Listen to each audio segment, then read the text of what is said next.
السلام عليكم. النهارده جاي اكلم الازاهره بما اني كنت واحد منهم، وخصوصا اي حد في الثانويه الازهريه. في سر لو عرفته وطبقته صح هتضمن حوالي 60% من المجموع بتاعك، والسر هو المواد الشرعيه والمواد العربيه. ليه دول بالتحديد هم مفتاح التفوق، وازاي تذاكرهم صح عشان تضمن انك تقفلهم؟ ده اللي هنعرفه في فيديو النهارده، ويلا بينا. خلينا نكون صريحين ان المواد العربية والمواد الشرعية بتمثل الكتلة الاكبر من المجموع بتاعنا. احنا بنتكلم في حوالي 60% من المجموع، وسهل ان احنا نقدر نقفل المواد دي لو مشينا بطريقة صح وطريقة منظمة. والمشكلة ان احنا بننسى الكلام ده لما بنضغط في السنة وكتر المواد اللي علينا، فنبدأ نهمل المواد دي ونيجي عليها، ودي اكبر غلطة بيقع فيها معظم الناس. فتعالى نعرف الخطة اللي هنمشي عليها عشان نضمن ان نقفل المواد دي بسهولة. اول حاجه هنتكلم عنها وهي المواد الشرعيه، وعشان نقفل المواد الشرعيه باذن الله لازم نراعي 3 محاور. المحور الاول هو الفهم. لازم نفهم كل تفصيله في الشرح سواء بامثله او باي حاجه تانية، والفهم هيسهل علينا الخطوه اللي بعد كده وهي الحفظ، وتركز طبعا على التعليلات والادله. تاني محور معانا وهو الحفظ والمراجعه. بعد ما خلاص فهمنا الدرس بنبدا نحفظ الدرس بنص الكتاب، وبنركز تاني بنحفظ بنص الكتاب. واحنا مش بنحفظ من اول مره، ولكن اول مره بنحفظ اللي نقدر عليه، والباقي بنحفظه من تاني مره. وممكن نستخدم خرائط ذهنيه او مقارنات، المهم تسهل عليك الحفظ. وبتحدد يوم في الاسبوع بنراجع فيه ماده معينه. المفروض ما يعديش عليك أسبوعين من غير ما تراجع مادة معينة.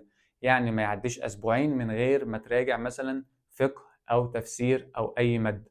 وده ممكن تسمعه لأول مرة وتقول مستحيل يعدي عليك أسبوعين من غير ما تذاكر مادة معينة، ولكن ده تفهمه لما السنة تتقل عليك. ولازم تكون عارف لو ما راجعتش بانتظام وراكمت عليك يبقى هي ديت الكارثة. تالت محور معانا وهو امتحانات السنين السابقة. لازم تحل كتير جدا حتى لو الأسئلة حلتها أكتر من مرة، وتركز جدا على امتحانات السنين السابقة لأنها بتتكرر كتير وبتديك فكرة عن أهم النقاط اللي بيكرروها في الامتحانات. نيجي للمواد العربية، هنتكلم عن محورين مهمين وملحوظة.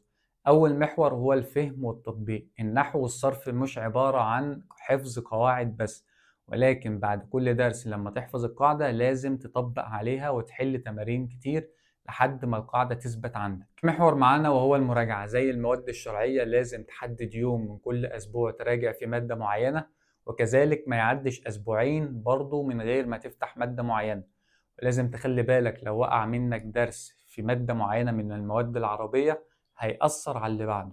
الملحوظة اللي معانا تخص الأدب والنصوص، ودي تعتبر أصعب مادة في المواد العربية لأنها بتعتمد على الحفظ البحت، والفهم ملوش أي دور في المادة دي.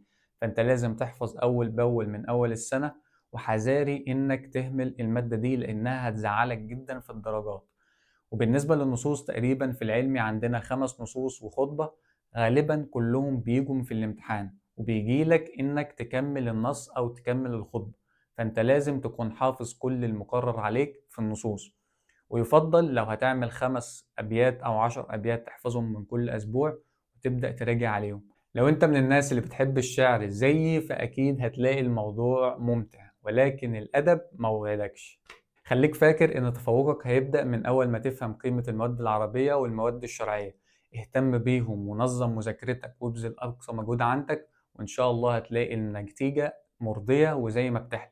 قولي في التعليقات أكتر مادة بتخاف منها في الأزهر. ولو الفيديو عجبك ما تنساش تعمل اشتراك وتفعل الجرس وتعمل لايك وتشير الفيديو لأي حد في ثانوية أزهرية. وكده سبحانك اللهم وبحمدك نشهد أن لا إله إلا أنت نستغفرك ونتوب إليك.